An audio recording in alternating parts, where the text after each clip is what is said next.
Imagine walking into, like, the most cutthroat, hyper-competitive environment on Earth. Oh yeah, just thick with tension. Right, and realizing your greatest weapon isn't, your drive to destroy the competition, but a dusty, ancient book of poetry. I mean, it sounds completely contradictory. It really does. But that's the exact paradox we're exploring in today's deep dive. You know that feeling when you walk into a room, maybe it's a high-stakes board meeting or a volatile market floor? Or even just like the first day of an intense new academic program. Exactly. And the air is just, well, it's thick with it. The competition. Everyone is sort of sizing each other up, ready to sprint the second the starting gun goes off. It is the absolute definition of a maddening scramble. I mean, it's a very primal instinct, right? That sudden, overwhelming urge to just outpace the person next to you. Right. And for a lot of people, that environment acts as a trigger for hyperperformance. They love it. They thrive on it. But for others, it triggers complete paralysis. You look around, and everyone else seems to be a shark. They've got that fire in their eyes. Yeah. Yeah, and you're just standing there. Exactly. Your stomach is tied in knots, and you realize you don't even have a single drop of that competitive adrenaline in your veins. You're just, well, you're simply not wired for the fight. We've all been there at some point, feeling like the prey in a room full of predators, just wondering how we are supposed to survive, let alone succeed, when the very idea of competing feels completely foreign and, frankly, exhausting. That is exactly where we find our protagonist in today's deep dive. We are stepping into the incredibly high-pressure, undeniably intimidating environment of Oxford University. Talk about a shark tank. Right. And we're following a young man named Erasmus. Now, he was raised in a quiet, gentle world of books. He's contemplative. And right now, he's anxious, he is afraid, and he is deeply, deeply worried. Because the competition at Oxford isn't just present, it is completely unavoidable. The legacy of the institution, the ambition of the students. It's everywhere. Yeah, it creates this atmosphere where you either keep up or you get crushed. And he is looking around at his peers, recognizing that he entirely lacks the thrill, the fire in his belly to beat them. He doesn't want to destroy his classmates. He just wants to learn. So he's stuck. Right.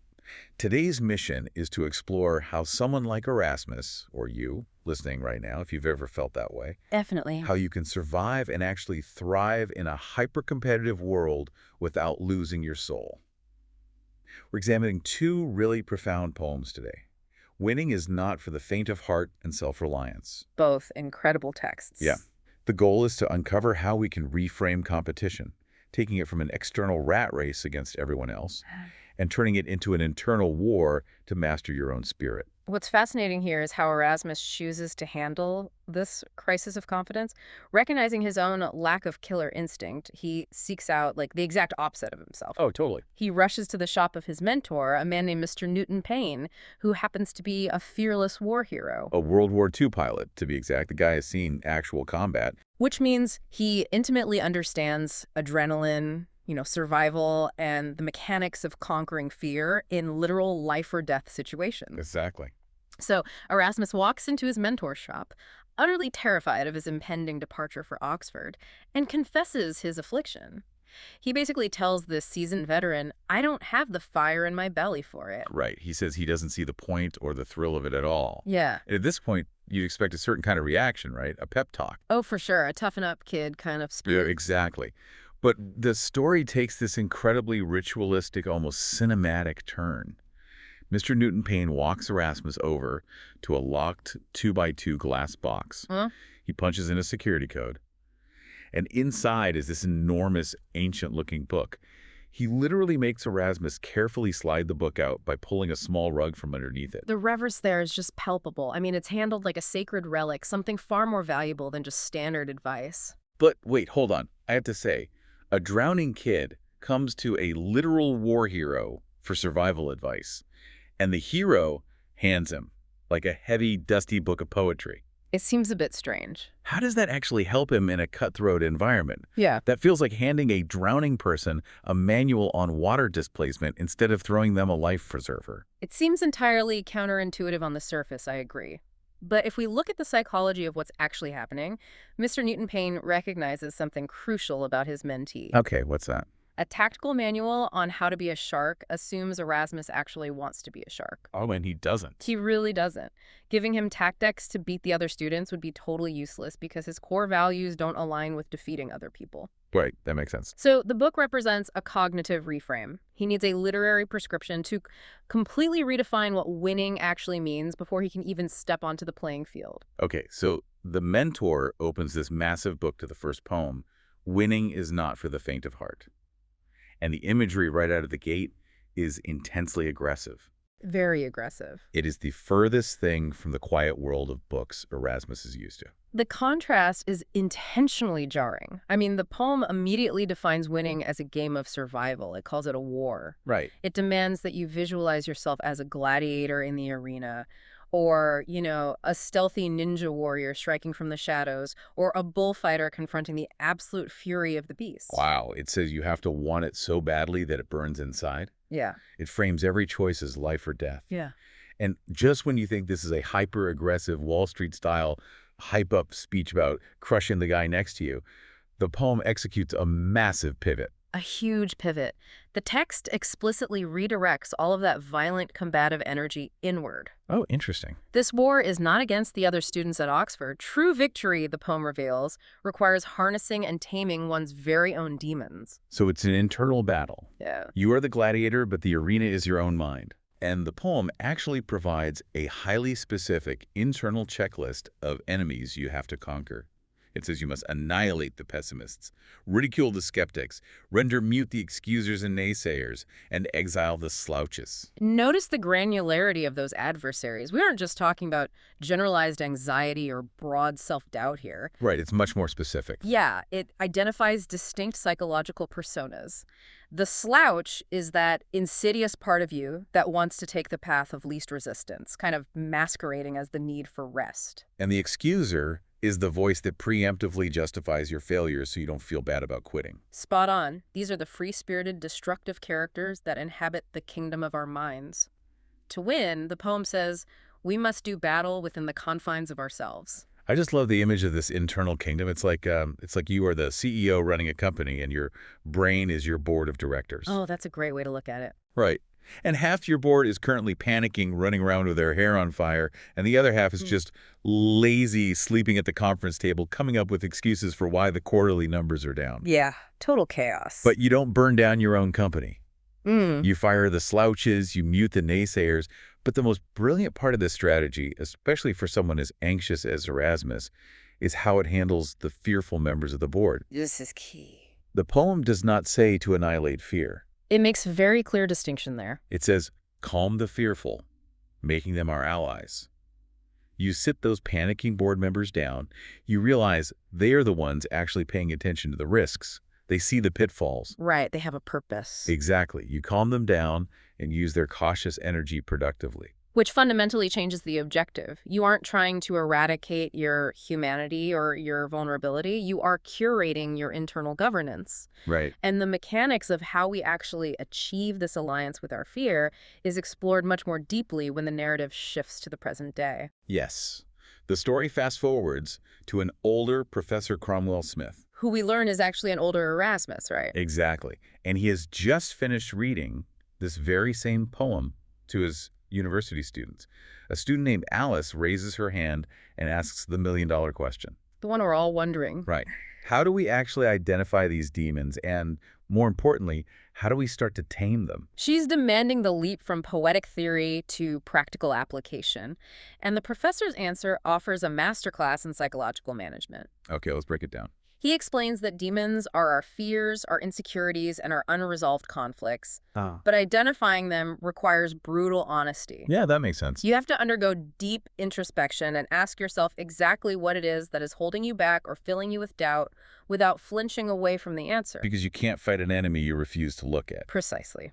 But the most vital part of his explanation is what he calls the fuel formula.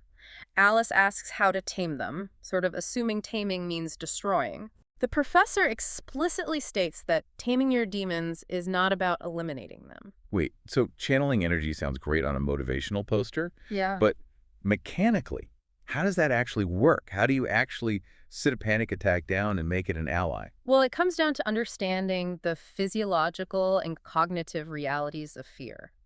When you experience fear or anxiety, your body is flooding you with adrenaline. Your heart rate increases, your senses sharpen. Right. Your body is literally preparing for action. So the professor's fuel formula involves acknowledging their presence, understanding their origins, and then cognitively reframing that physical arousal. Okay, I see. Instead of interpreting a racing heart as a sign that you are about to fail, you interpret it as your body giving you the biological resources you need to hyper-focus. It's like a steam engine. Oh, I like that. Fears the fire. If it's wild and uncontained, it just burns the whole train down. That's a panic attack. Yes. But if you acknowledge it, understand it, and contain it within the boiler, if you create a controlled burn, it creates the steam pressure that actually drives the wheels forward.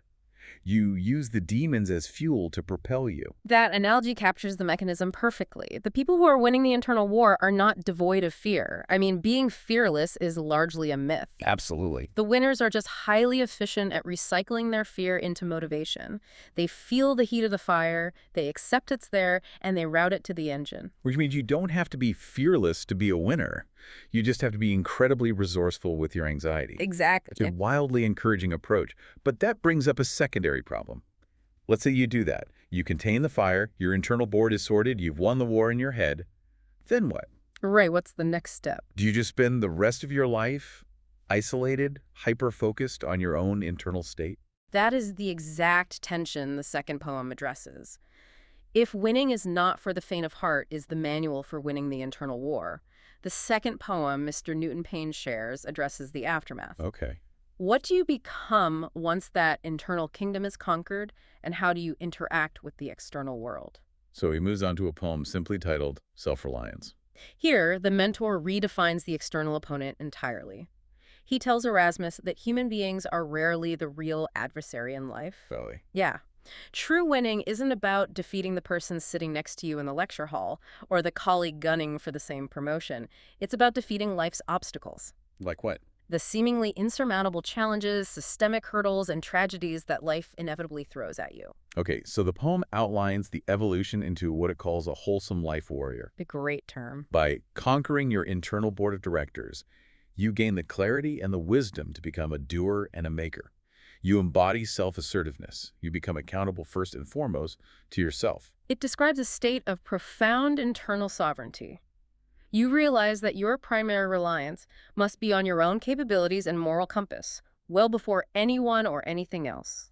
But wait, doesn't this breed a kind of extreme selfishness? How so? Well, if I am solely focused on winning my own internal war and relying first and foremost on myself, that sounds incredibly antisocial. If everyone is just walking around as their own sovereign nation of self-reliance, how does society even function? We live in a world of interconnected systems and teams. It's the classic tension between the individual and the collective. And another student in the modern-day classroom, Mark, brings up this exact concern. Oh, good. Mark asks the professor how to balance this intense self-reliance with the practical need to work within societal structures and institutions that demand conformity and cooperation. Because you can't just be a rogue gladiator in a corporate office or a university lab. No, you can't. The professor clarifies that self-reliance is not about rejecting systems outright, nor is it about becoming a hermit. It's about approaching those systems with sharp discernment.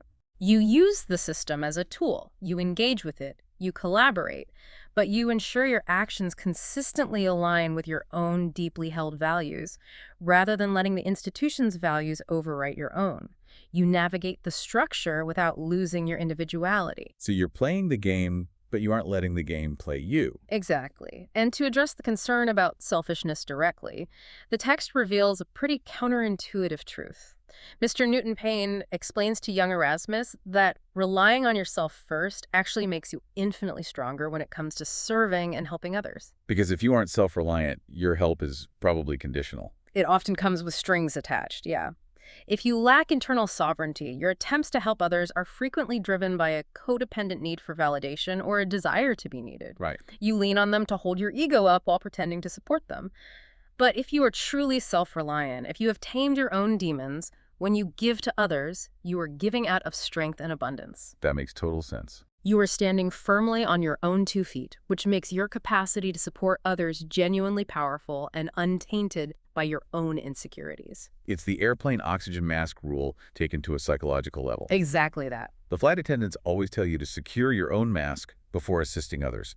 If you are suffocating on your own unresolved fears and needs, your attempts to help the person next to you are going to end in disaster for both of you. Yes, 100%. True self-reliance is the absolute prerequisite for genuine generosity.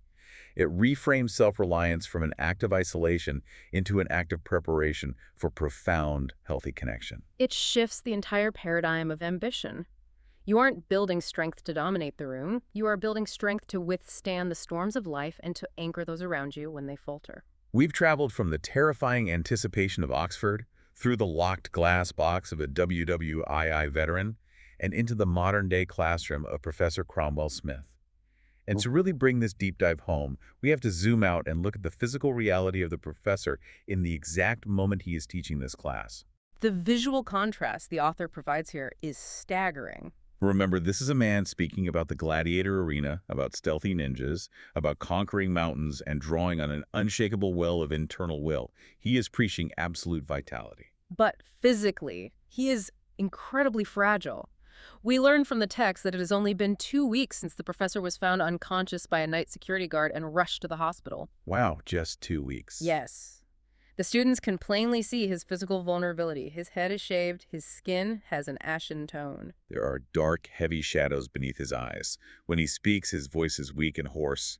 He has to rely heavily on a shiny wooden cane just to remain standing in front of them. He is a man whose physical body is clearly failing him. He is passing away. Eh. And yet, despite the weak voice and the failing body, the words coming out of his mouth carry what the text explicitly calls steely resolve. Professor Cromwell-Smith is the living, breathing embodiment of these two poems. The physical world, the external obstacles, like his failing health and impending mortality, are intensely present.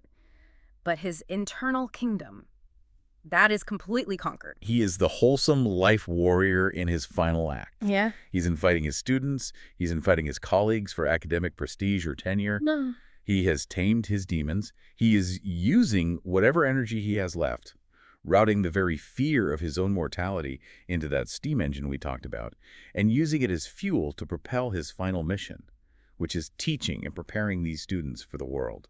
It proves the central thesis of the entire text.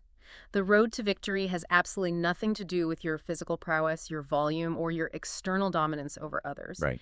The true road to victory, whether you are a terrified young student stepping into Oxford for the first time, or an aging professor facing the end of his life, always starts with taming the kingdom within. It is entirely an inside job. You don't need the fire in your belly to beat the person sitting next to you. Yeah. You just need enough fire to burn away your own excuses and to transform your fears into allies. Which brings us back to that boardroom in your mind. We started by talking about that visceral feeling of walking into a room full of sharks.